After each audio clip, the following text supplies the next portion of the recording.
It's my happy place. I always say that when I die, I hope I go to Oshkosh. Because this is heaven to me. Chandler Tower, Cherokee 4121 Tango is at Chandler Air Service. We have Zulu, and we'd like a south departure, please. What does it take to be an angel? Where does the sun go when it sleeps? All right. What is it? Wednesday night? No, Thursday night at Oshkosh. We're sitting around Camp Scholler. It's day 4 of days not mattering anymore. That's right. Day 4 of days not mattering. And we're just kicking around some things that we've seen. So let's talk. This is Kent we've got here, by the way. So let's talk about some things that we've seen. And let's start with annoyances. Shall we? Sure. Always best to get those out of the way first, right? And we'll talk about some other things that are pretty cool, but... And, you know, we know a lot of people put a lot of work into this show, so, of course, this fits into the category of it's better to be a smartass than a dumbass. That's right. We're just going to sit here and be smartassed about a few things. But I know you're a little incensed with Cessna right now. Well, it's Textron, really. Textron, Cessna is just a part of it, but... That's right. Textron bought Pipistrel a few years ago, you know, to make themselves look environmentally friendly, I think. And Pipistrel has one of the coolest designs of aircraft I have seen ever. It really takes all the best things of 2 of my favorite aircraft, one of which is my Mooney Ovation and the other of which is the Diamond Star that I used to fly in the flying club, and puts them together. And you've got this airplane that's just sexy, and it looks like it's really big and comfortable inside, and it's actually a little faster and more efficient than a Mooney, which is an impressive feat. Well, you know, they started building them at the factory, but they're not certified, and so for the last couple of years, they have been selling them to people who will take this deal, and that is that they have to be, instead of a normal airplane, they have to be experimental exhibition. Yep.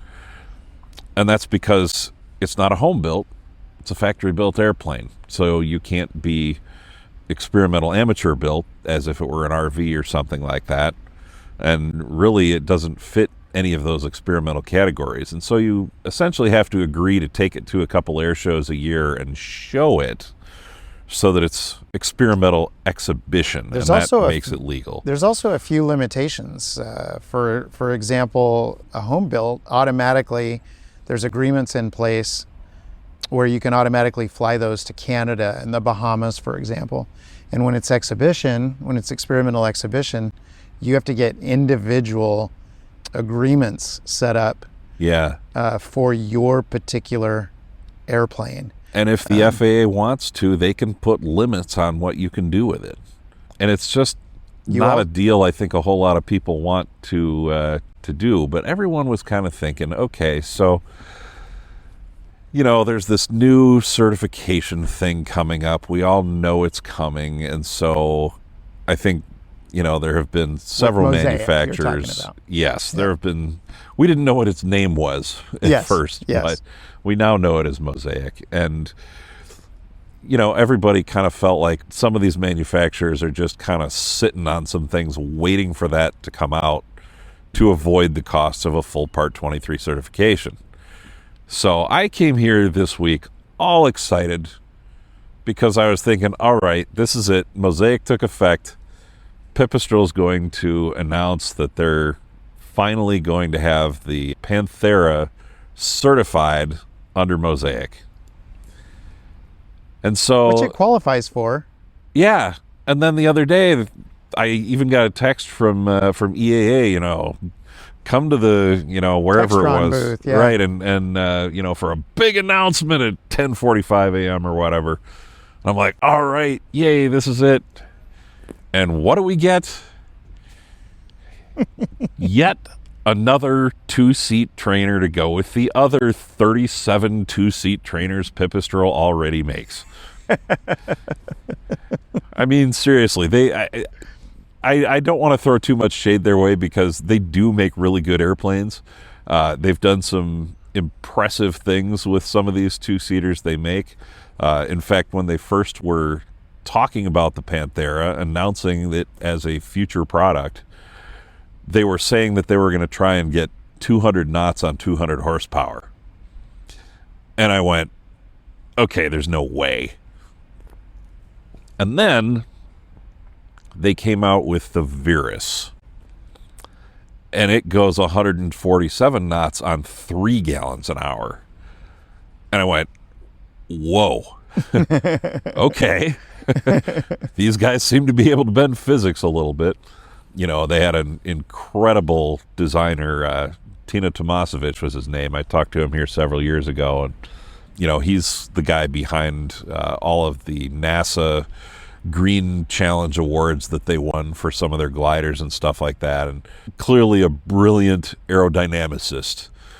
And so I went, okay, wow, this thing is maybe going to be able to do that. Okay, it didn't quite get there. But, you know, from what I've heard, even running it a little easy, it'll do like 185 at 65%. And that's on a 260 horse engine. So even compared to my Mooney, it's a little less horsepower and a little more speed. Yeah, pretty efficient. And, you know, given that Mooney has been the kings of that for forever, I mean, it's really impressive to beat them at that game. So, no Panthera under MOSAIC. Just another 2-seat trainer, which, yeah, like you said, they already had several. Yeah. I did go over there and vent a little bit, and they said, you know, things are moving, but of course we have no announcements to make and no time frame as to when we might make them. Yeah. So, come on, guys, get with the program. You know, honestly, I think that is one of the best aircraft designs I've ever seen. And yeah, it's a sexy airplane. And you know what? I know that single engine stuff is not the thing that Textron really focuses on. They sell an awful lot of Citation jets. They sell an awful lot of King Airs. They're making a ton of money that way. It's not like another single is going to appreciably affect their revenue or their profit. But come on, guys, you know, look at the money Cirrus is making. I think they could take a big chunk of that away if they did it right. Yeah. Well, we'll see what happens. Someday. All right. Well, I got one because I'm unexpectedly staying in Scholler this year. Wasn't expecting it, but on a positive note, the location of our campsite is incredible. Very close to the show. It's really, really good. So I'm using bathrooms I've never used before and showers I've never used before. And lo and behold, I get in there for my first shower on Monday, and I notice it's set up a little bit different than the showers I've always used here. One, there's no bathrooms in the shower, and there's none even close to it. So you have to do those two things separately. But then, then I noticed that the hooks for your towel and your clean clothes or whatever you need to put on the hooks are on the inside of the showers. They've usually been on the ends of the dividers or in a separated shower curtain area or something. But yeah, so we're having to do a little dance to try and keep the clothes dry, the towel dry while you're showering, trying to figure that out. So that was a little different. Yeah, and I kind of noticed the same thing in the newer shower building that's got the private showers on the outside of it, that there is no curtain in there anymore. There was one hook in the one that we used, and that was it. And so I was thinking that, you know, I think maybe they took out some of the creature comforts that those showers used to have to try and get people to hurry up a little bit more, because there was still a line. I mean, those are the nicest showers on the grounds, except for the trailers. Word to the wise, Those trailers are the best. Yeah, yeah. I was looking forward to the trailers for the North 40, but we ended up not staying there. Yeah, well, and you have to be parked in the right areas. Yeah, the far side, the north side of the east-west runway is where you want to be, right? Right, up by the Hilton. Yep. And of course, the people who have been parking in vintage forever, they were the first ones to get the trailers. So, they've known about this for a long time. But oh, that reminds me, getting off track a little bit. I couldn't remember today what qualifies as vintage. Is it 30 years? No, it's not. It used to be that the year they used as the cutoff moved forward a year every second year. And then I think right now it's been sitting at like 1971 for a while. Okay. And I think it's because we've gotten to the point where that year is getting awfully close to the bulk of the GA fleet. Exactly. That's what I started to think. I was like, if it's 30 years, that's like almost the whole fleet. Yes. On my computer, I have a whole lot of production data from GAMA, the General Aviation Manufacturers Association, and I look at it now and then. But I found some older data from them, and the number of airplanes that was being produced in the 70s was just absolutely astronomical, insane. Yeah, and 79 was like the last year of it. And it was the best. So like in 1979, they built tens of thousands of GA airplanes. And literally, I don't think we've built that many in all the years since. Yeah, that's probably true. Combined. I was thinking, if a lot of times they consider classic cars, 25 years or old or older. And Trey and I got to thinking, hey, that means the first year of Cirrus are now vintage if they were using 25 years. Wow. No, not so much. Yeah, I call my airplane a baby because it's a 97. Oh, yeah. For the GA fleet, that is a baby. Yep. Obviously Cirruses and Diamonds and stuff are newer than that, but there's not a whole lot of airplanes that are newer than that. Yeah. So yeah, all that production was back in the 70s, and but yeah, like I said, I think the number for vintage has been stuck on 1971 for quite a while now. Yeah, that makes sense. That makes sense that you have to customize that. Otherwise, we'll end up with the whole fleet over there here pretty soon. Well, I'm glad they quit moving that number because otherwise I'd be vintage by now. Yeah, it would give you some good parking though. Yeah, that's true. Yeah, well, the other big news is we got to see the first of the 2 night shows last night. Yep, always spectacular. What'd you think? It was the show itself was amazing, as we have grown to expect. Yeah. It kind of ruins regular fireworks shows for you. Yeah, and it's interesting because there are places that are trying to do the drone shows now too. Oh yeah, yep. And nobody really likes them. From what I've seen, everybody complains. Milwaukee tried to do drones instead of fireworks last year, and everyone was like, that was just super dumb, and I don't ever want to see it again. Now, when you come to Oshkosh, they don't just do drones because, damn it, this show is not about drones. It's about real planes with real pilots. However, those drones can do some cool stuff. Really cool stuff. But, of course, it has to be combined with some other things. Yeah, keep in mind that here we have drones with airplanes. Yeah. And, when I first started coming to Oshkosh, there was no night show. The night air show. That's relatively recent. The first night air show I saw was the one at Sun and Fun.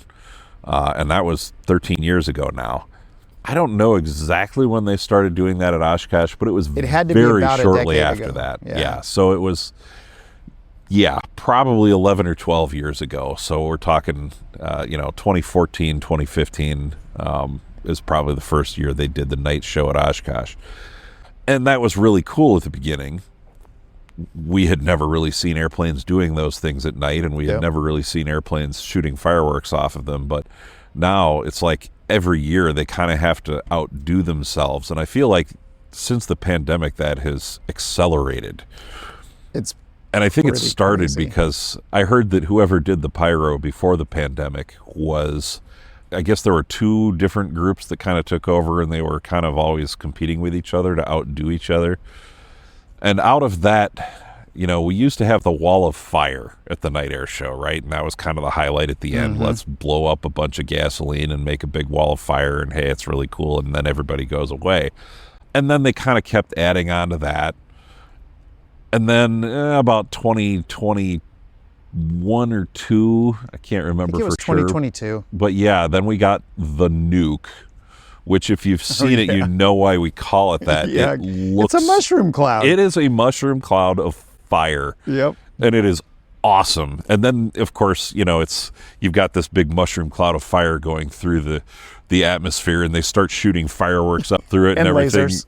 And yes, well, and that's the thing is like now, just in the last few years, we got the nuke, and then the year after that, we got the dual nuke, and now we have 5 things going on. Yeah. We have the laser light show, the drone show.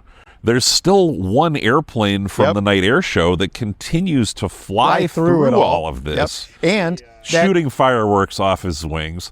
Plus, you have the fireworks from the ground. What am I missing?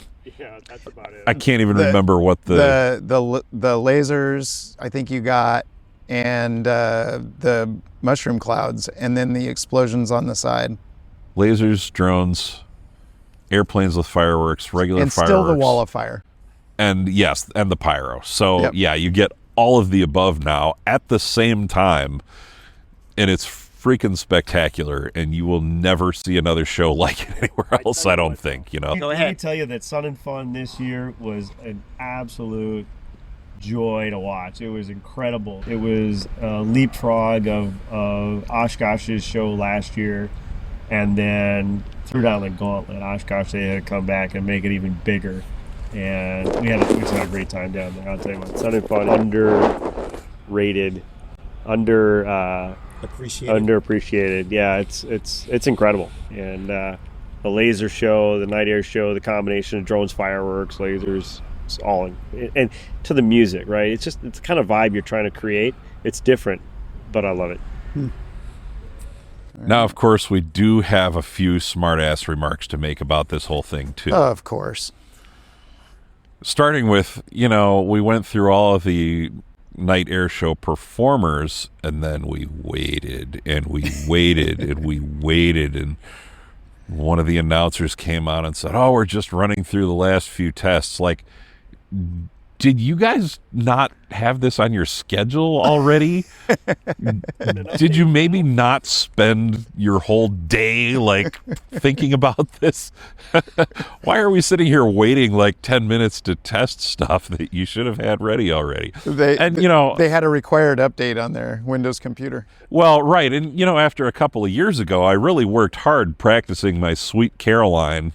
And then they didn't even play it during the, you know, the pause there. Yeah. So, I mean, come on, guys.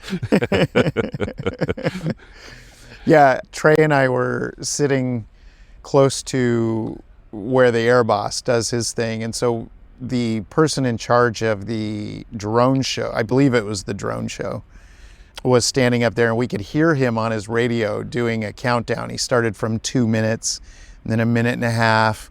And he kept coming down. And what was the term, Kent? You knew it. Hack, right? Like a time hack. Yeah, time hack. He was like 2 minutes to hack. And then kept counting down. And then he was 45 seconds to hack. 30 seconds to hack. And you could hear the excitement in his voice increasing. He's like, "Is everybody ready? Check in. 15 seconds to hack. 10, 9, 8. And he's counting down, and we're only a few people that can hear him, and we're like, "Oh, this is getting exciting. What's about to happen?" And when it gets to 0, and he gets 1, 0, hack. And we're looking around like, nothing's happening. It was a full, 2-3 minutes later before anything even started happening. And it was the American flag being pulled up by the Oh, yes. Okay. And let's talk about that for a minute, because it was like after this like 10-minute wait where they're building up to everything, then there's literally these two drones, big drones, as slow as I've ever seen drones move, lift up this. And it wasn't even like a big American flag, like a Perkins-sized one. It was just a flag, a basic American flag, and it lifted it up in front of everybody. It was like, that is the least spectacular thing I think I've ever seen. Later on, the drones made an American flag, which was way better. Yes. Yeah, that was pretty funny. I mean, it was as spectacular as ever, but there was that giant pause, and we're hearing the countdown, and we're like, what? Nothing's happening. Yeah, and there was a time there where my son got cold, and I actually walked back to our campsite to get him a sweatshirt. You probably didn't miss anything. I don't think I missed anything, and I saw a lot of people leaving. Oh, and I was like, the end of this is going to be pretty spectacular, but I can see how people were just like, whatever, I'm not going to wait. I'm just going to go back to my campsite or something. Yeah. Yeah, it was spectacular. Great job. If anyone was leaving that, the only thing it tells me is that there are some people who cannot be impressed. Because well, they were leaving at the part that was not impressive whatsoever, though. But they like have some idea of what's coming, and that's not enough. No patience, that's the problem. Yeah. Of course, then there was the other thing that I must make sarcastic remarks about was, okay, we finally get to the point where things started happening. The laser lights came on and all that. The music came on. And, all right, everybody, get ready for your YouTube feeds to be filled with 63,278 nearly identical bad videos of the fireworks show, because I swear the entire crowd simultaneously stood up, whipped out their phones, and started recording. And it's sit down and enjoy the show. If for no other reason than, my 9-year-old couldn't see because he's not as tall as the rest of you are. I ended up having him stand on my... he would break me at this point. But no, I had him stand on my chair, and and then I stood up so I could see, and I'm 6'4", so yeah, there's going to be lots and lots of bad cell phone videos of it out there, in spite of the fact that there were at least a few professional crews who were recording it. Yes. So you'll be able to see a good recording. Speaking of which, you don't need to make your own recording. Did you see that? Have you seen that contraption running around? That video and audio contraption that they've got? They had it running up and down the flight line. Did you see that? No, I haven't seen like that. I did see a picture of the longest, I would describe it as the longest selfie stick I've ever seen. I'm pretty sure it was long enough they should have issued a TFR for it. I have seen a couple of those that people were using with their 360 cameras. I've seen some really long selfie poles. But the EAA has hired or created this contraption. I don't even remember if you refer to it as a contraption, it's definitely made by EAA. Yeah. So it's this cart, and there were several people riding around on it, electrically propelled, and it was like this square go-kart thing with cameras and a microphone and arms and mixers, and it's probably about 10 feet long and 6 feet wide. And it was rolling around out there in the grass. This is starting to sound like something that somebody built just so they could sneak a vehicle through the gate. No, then I saw it today. The first time I've seen it was last night at the air show. They're driving around, and we're just waiting in between the two air shows, and I'm going, what the heck is that? And as it drives by, I'm going, that's for cameras and audio. What in the heck is this thing? And then today, during the day, I saw it driving around on the grounds. Huh. So, yeah, I need to get a picture of it. I don't think I did yet. That was pretty funny. All right. What else? Have you seen anything else worth Well, talking about? I have seen a lot of things. I'm not sure which ones are really worth talking about. You know, this is the show where we go to figure out how much money we're going to be spending on all of the things that we need for our airplanes, right? Yes. And then we try and get discounts, and because we're just cheap pilots. But Trey and I decided, among several other grand ideas, but we decided, you know, it's probably a really good idea if we each build a subsonics personal jet, and we'll start flying in local air shows as a father-son team. That's probably a good idea. the problem with those jets, though, is, I mean, I haven't checked the specs in a while, so I'll, you know, just to throw that out there, but I don't think they can go very far. No. Like, their endurance is so bad. They're tiny. Yeah, they hold but 40. Turbines just Thirsty. suck a lot Yeah, they're of fuel. And I think you can only fly them for like 20 minutes or something like that. Nope, it's better than that. Okay. So they hold, oh no, this plane is in motion. We're doing this. No, we're not. But we looked at all the specs and everything, because there was a lot of time between those air shows. And it holds 40 gallons. Okay. And it burns about 25 an hour. So with reserves, you can go about an hour. But At what speed? But when you're going that hour, you can go, well, not counting the time to climb up there, but at 17,500 feet, because this is a VFR machine.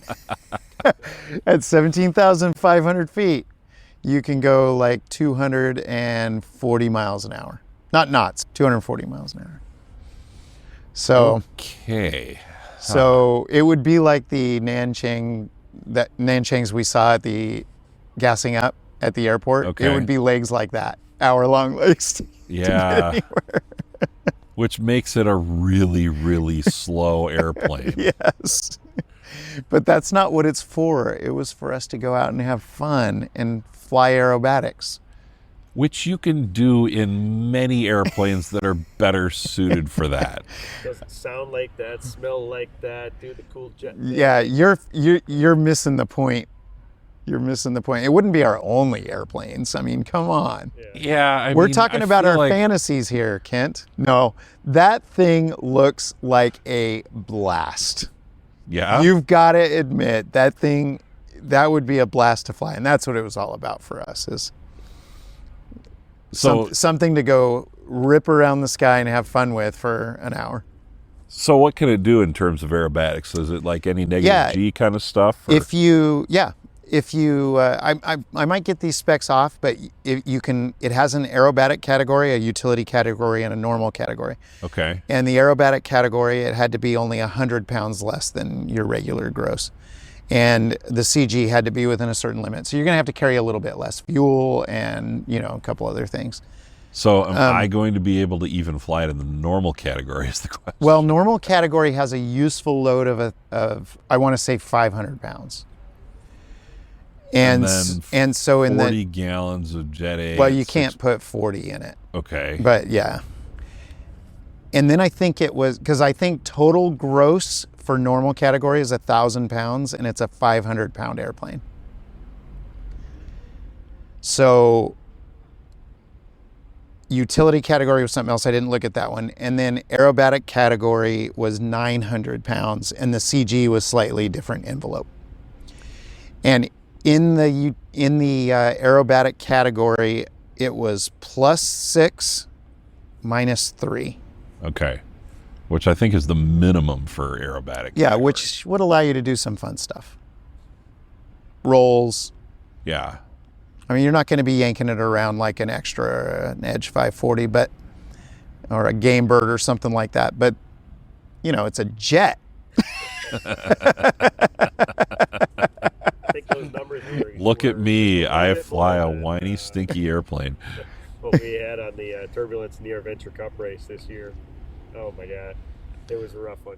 All right, so that was a rough day. We need to hand Bob a mic here and have him talk about the what I think has now been called the SmokeVenture Cup That's right. race, right? Because SmokeVenture Cup. it didn't start when it was supposed to start because,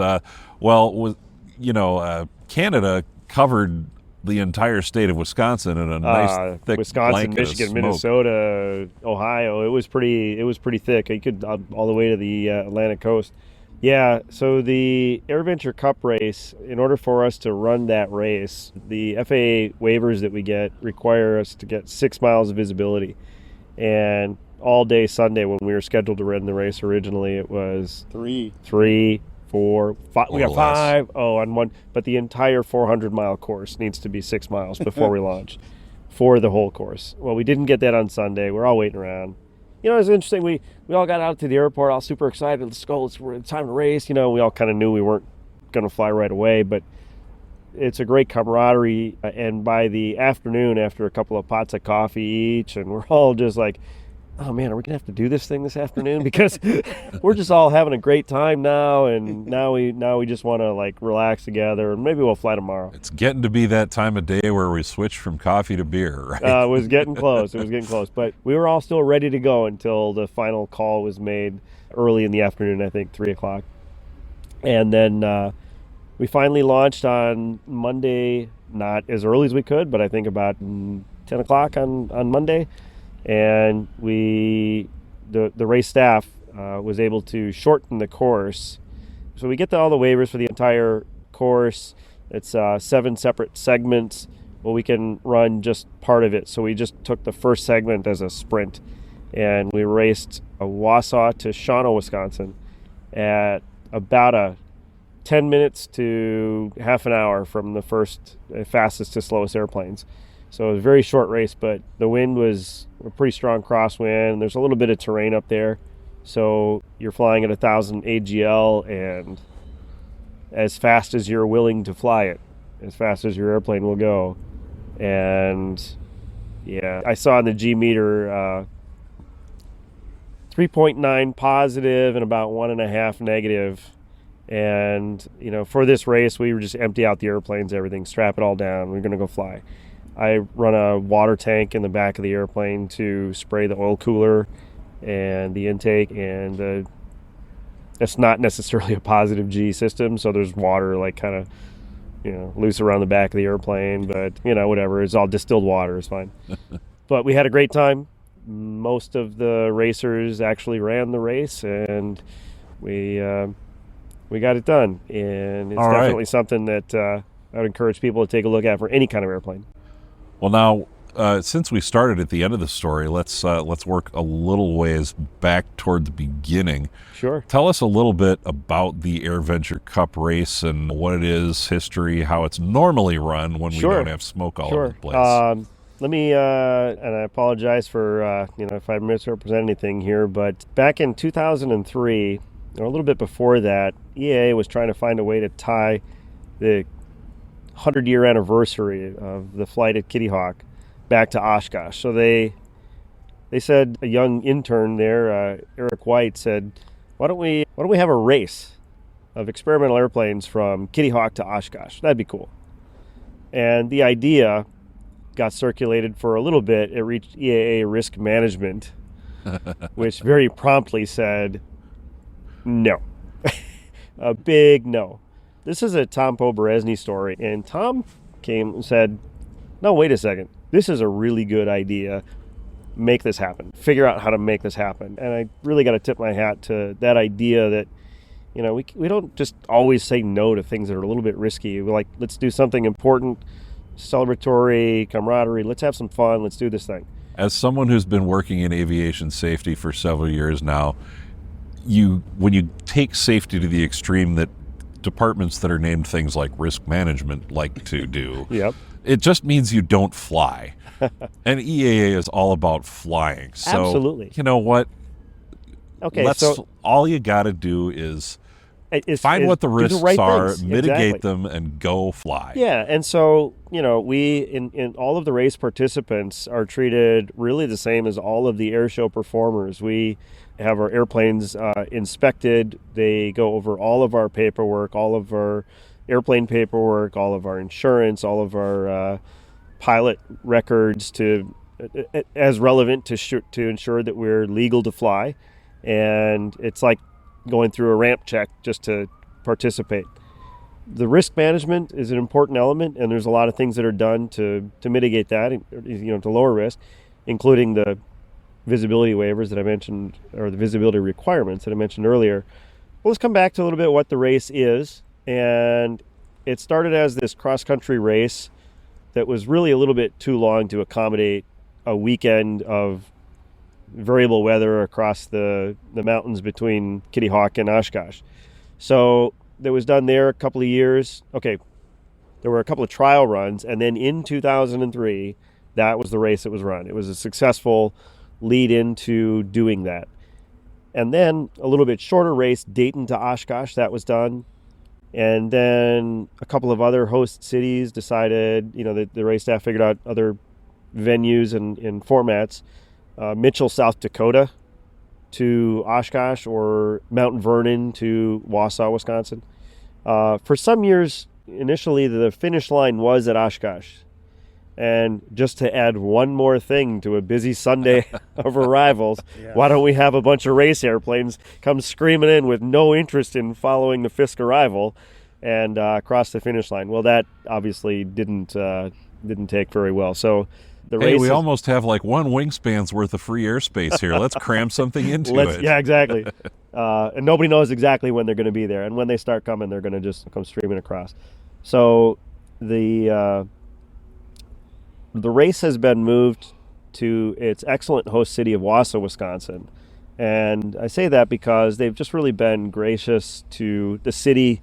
There's an official city support of the event. There's an organization up there called Learn, Build, Fly that does a wonderful job with youth in that community, and they have a lot of community support. They've got 2 big hangars up there. They've got instructors, they've got tools and equipment and CAD stations and 3D printers and plasma cutters and CNC machines, and they're doing really cool projects learning industrial tools to learn, build, and fly airplanes. They built a Whitman Legacy.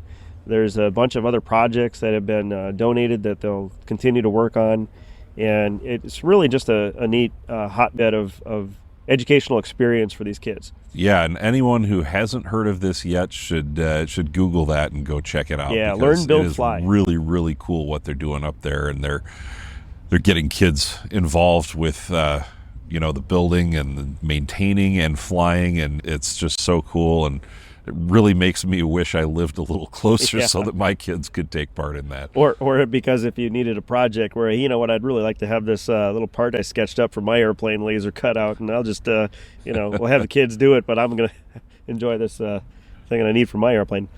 And they love it. They do that kind of thing on a regular basis to teach these kids how to use this stuff. And it's more than just how to use the tools. They do a lot of organizational training and development in these kids too, like how to organize a project and a business. And they've really had some great graduates out of it's really neat stuff.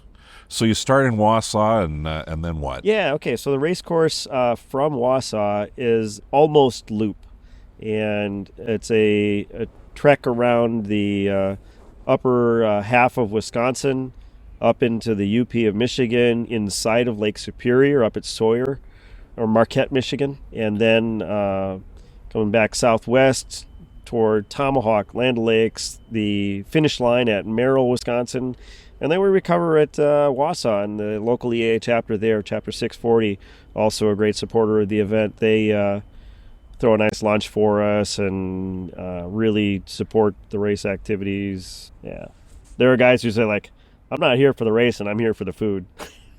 They really are a wonderful group up there. Cool. But a little bit more about the race. It's several turn points. We have a few waivers that are required to run this sort of thing, including speed below 10,000 feet, as long as we stay subsonic. Whoa. Is somebody going faster than 250 indicated under 10,000? The course... The speed record for this event is 438 miles an hour. Not on this course, but in one of the Mitchell races. By what type? I think that was the Garrett-powered Turbine Legend. if I remember right. But a shout out to Andy Finley flying the Super Legacy, doing pretty close to 400 miles an hour on a regular crested 400 miles an hour at Reno. Those are the kind of speeds that are, very short-term endeavor out there with a little higher risk profile than flying over the trees of northern Wisconsin. But the fastest speed this year in the short race that we ran was 288 miles an hour. So yeah, we get Cool. we get a little bit of support and help and allowance from the FAA to run this race. Nice. So we have 1,000 feet minimum AGL for the race itself. We get there's a spectator area at Shawano, the very first turn point. They'll have a couple of thousand people, food trucks. They make a big deal out of it. It's really cool. For that turn point, we have a maximum altitude. It's flown right down the runway, and the maximum altitude is 500 feet. Nice. It's really a pretty cool spectator event. And after that, altitude, your discretion. Huh. So Cool. fly over all the turn points. You can stop at any turn point. Very safety oriented. Something doesn't sound quite right. Maybe the fuel planning doesn't go in exactly as you thought. Maybe the coffee is working a little too fast, and you need to stop. So you can stop at any turn point and get off the clock. Land, cool. fill up with gas, do what you got to do, get back in the air, cross the airport level at 1,000 feet, and get on your way. And you can do that at any of the turn points. Nice. It's really a great time, and what I would encourage anyone hearing this to hear is that any airplane is a fair contender, because we divide the race into classes such that if you're racing a 172, you're racing against other 172s. And if you're racing a fast experimental airplane, it's going to be an airplane of similar configuration, similar horsepower, and that makes it interesting. The RVs are very well represented. There's a specific RV classes, whether you're 320, 360, or the bigger 390, 540. So we have all those different classes to keep everybody in an interesting, fun race. How many classes are there?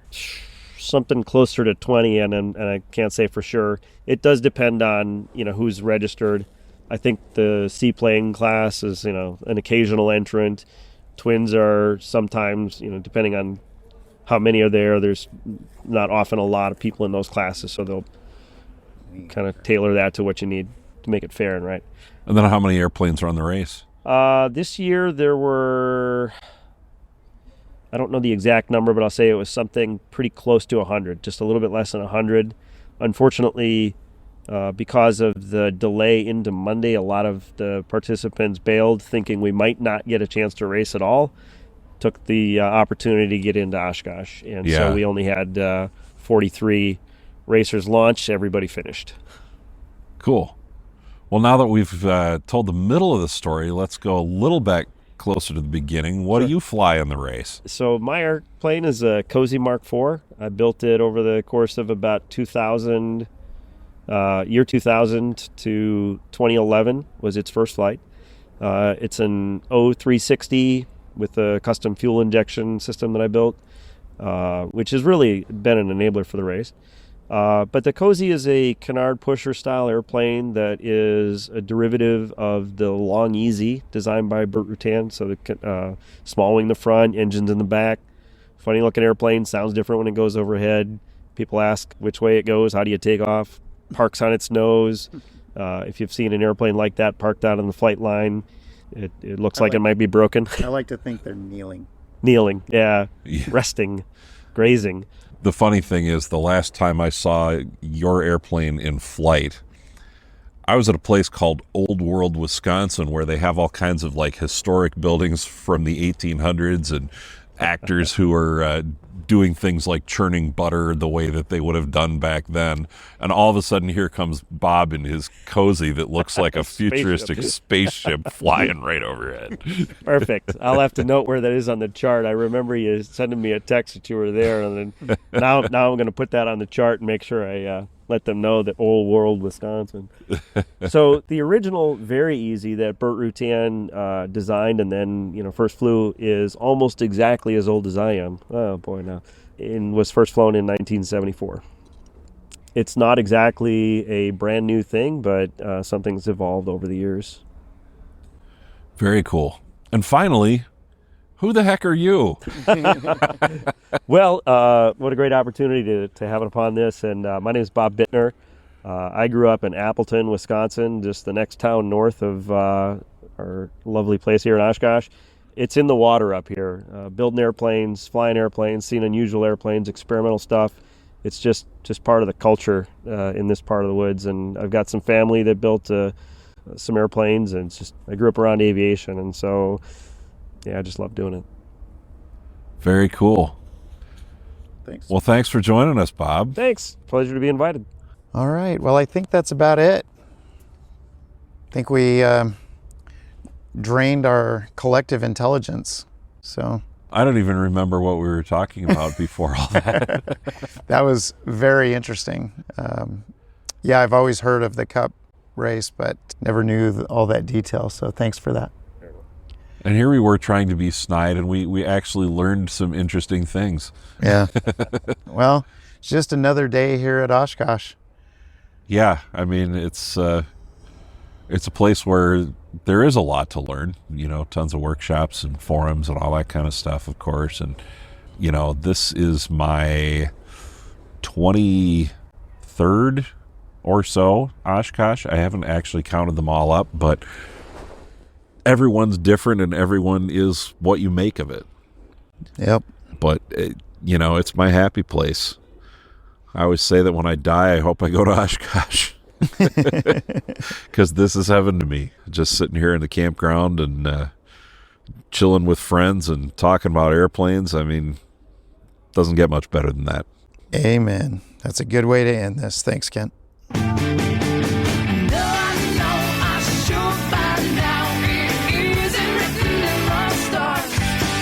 The music for today's episode is To Be an Angel by Uncle Seth.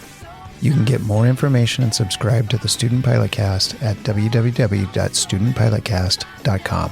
Remember, any instruction that you hear in this podcast was meant for the student and for the situation they were in at the time. Please do not try to blindly apply anything you see or hear in this podcast to your own flying without thinking it through on your own completely. If you have any questions about any aspect of your flying, please consult a qualified CFI.